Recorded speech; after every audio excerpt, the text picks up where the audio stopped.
மன்னர் ராஜசேகரன் ஐயப்பனுக்கு இளவரசராக முடிசூட்ட ஏற்பாடு செய்ய திட்டமிட்டுக் கொண்டிருந்தார். ஆன்றோர் பெருமக்களே, நான் ஓய்வு பெறும் காலம் நெருங்கிவிட்டது என்பது தாங்கள் அனைவரும் அறிந்த ஒன்றே. ஆகவே மணிகண்டனுக்கு பட்டத்து இளவரசராக முடிசூட்ட ஏற்பாடு செய்திருக்கிறேன். அப்பொழுதுதான் சிறிது காலத்திற்கு பிறகு அவர் மன்னராக அரியணை ஏற ஏதுவாக இருக்கும்.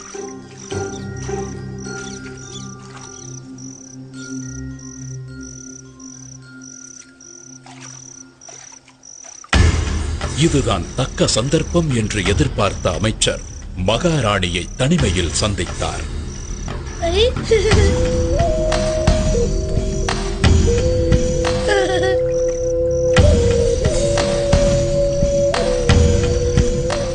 வணங்குகிறேன் மகாராணி.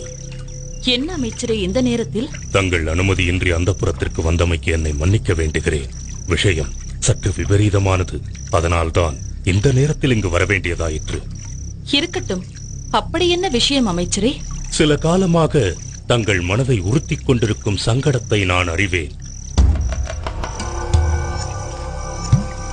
இனி இந்த ராஜ்யத்தை ஆள்வதற்கு உங்களுக்கென்று பிறந்த மகன்தானே உண்மையான அரச வாரிசு. அவனை அன்றி வேறு யாரும் உரிமை கொள்வது என்ன நியாயம்? ஜாக்கிரதையாக